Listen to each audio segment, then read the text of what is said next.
Bonjour à tous, c'est Morgan, vous êtes sur AI4U et aujourd'hui je vais vous parler d'un livre sur les Generative Adversarial Network ou GAN. C'est un type particulier d'algorithme basé sur la théorie du deep learning où l'on entraîne deux architectures qui s'entraînent en s'affrontant. C'est une structure vraiment particulière, assez récente, qui a vu le jour en 2014 grâce au docteur Ian Goodfellow et Yoshua Bengio. Dans un de mes récents projets de recherche, je devais appliquer cette architecture particulière. Je me suis donc mis à lire quelques livres sur le sujet. Je vais maintenant vous faire le retour d'un de ces livres que j'ai particulièrement apprécié, Generative Adversarial Network Cookbook de Josh Kailin.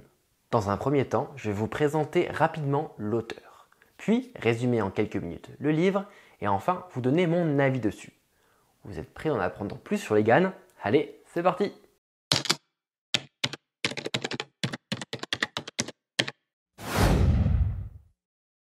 L'auteur s'appelle Josh Kailin.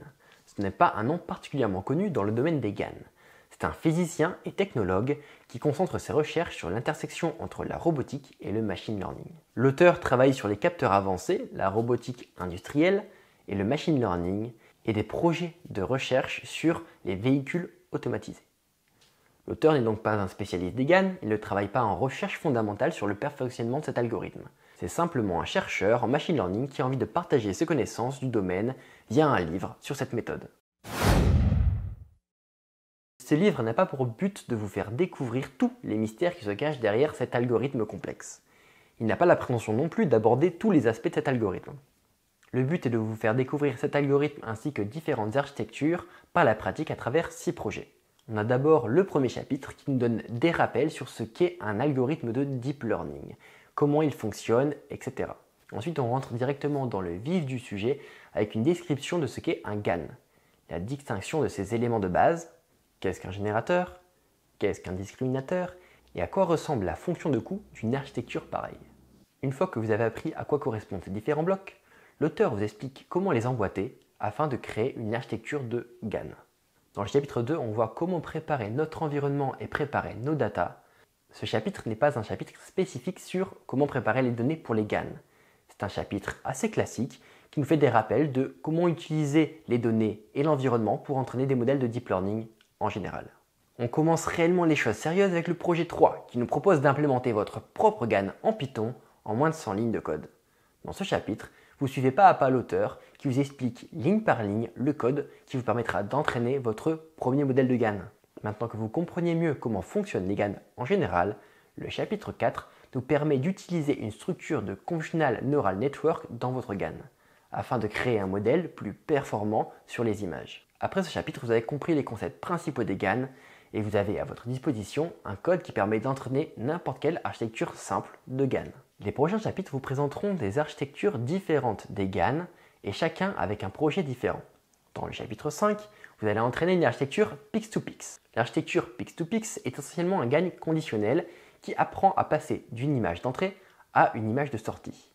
Comme pour les chapitres précédents, après une explication du pseudocode du projet, l'auteur vous explique ligne par ligne comment implémenter votre architecture.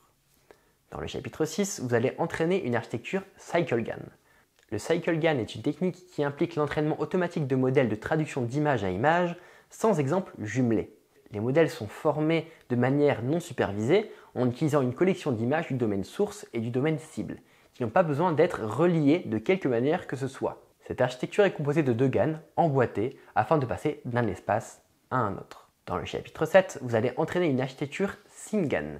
Le but du projet est de prendre des données simulées et de les rendre plus réalistes grâce à l'architecture SimGAN. Dans le chapitre numéro 8, vous allez entraîner une architecture de GAN pour passer d'une image à une représentation 3D. Il existe quelques techniques pour convertir des images en modèles 3D. Et ce chapitre cherche à simplifier ces techniques pour les rendre plus faciles à comprendre. J'adore vraiment ce livre car il correspond bien à ma philosophie de l'apprentissage. C'est-à-dire que pour comprendre, il faut mettre la main à la pâte, la main dans le code et coder from scratch ces modèles. Ce livre nous permet de comprendre ligne par ligne comment l'auteur a implémenté ces modèles et c'est vraiment très intuitif. J'ai justement lu ce livre dans cette optique. Je connaissais déjà la théorie, donc je n'avais pas besoin d'un livre qui me explique la théorie des GAN. J'avais besoin d'un livre qui m'apporte du code afin d'avoir une base simple, afin de commencer le développement de mon projet. Ce que j'aime aussi dans ce livre, c'est qu'il y a une structure commune pendant tout le livre. Chaque section se subdivise en 5 sous-sections. Getting Ready, qui permet de décrire le sujet et de voir comment ce que l'on étudie fonctionne dans l'ensemble. How to do it, les étapes requises pour faire fonctionner le point abordé. How it works, la théorie en détail de ce qu'on vient d'implémenter. There's more, du contenu additionnel sur le sujet. See also, des aides et du contenu pour aller plus loin sur le sujet. Cette structure est très efficace et nous permet rapidement d'avoir une vue d'ensemble du concept, de le comprendre et de l'implémenter. Malgré tout, ce livre comporte pas mal d'erreurs dans le code présent dans le livre. Ces erreurs ne sont pas bien graves et sont facilement corrigeables. De plus, tout le code est disponible corrigé au téléchargement. Mais bon, je pense que l'auteur aurait dû passer plus de temps à faire relire le code pour éviter ce genre de choses qui sont facilement évitables. Les projets sont bien amenés, je me suis bien amusé à les coder et ils sont bien expliqués. Par contre, je regrette une chose, c'est que dans les projets 5 à 8, l'auteur nous renvoie vers les articles de recherche pour en apprendre plus sur les techniques au lieu de développer la stratégie directement dans le livre. Je trouve ça dommage car ça aurait pu aider à éclaircir certains points. Car les articles de recherche ne sont pas toujours les documents les plus faciles à lire et à s'approprier. Donc pour les personnes qui n'ont pas l'habitude de lire des articles de recherche, ça aurait pu bien les aider. Malgré ces points négatifs, je recommande ce livre aux data scientists ou aux développeurs qui ont déjà une base en deep learning, qui comprennent globalement comment fonctionnent les GAN et qui veulent passer à la pratique. En tout cas, pour ma part, ce livre ainsi que les codes disponibles m'ont bien aidé à commencer à utiliser les GAN, car je connaissais bien la théorie, j'avais déjà pu faire quelques tutos, mais je n'avais jamais dû l'utiliser pour un projet concret. Merci d'avoir regardé cette vidéo jusqu'au bout. Si vous ne l'avez pas déjà fait, je vous invite à aimer la vidéo et à vous abonner à cette chaîne. Ça m'aidera beaucoup à développer ce projet et faire rayonner les vidéos toujours plus largement. A la prochaine pour une nouvelle vidéo sur la data. Allez, bye bye.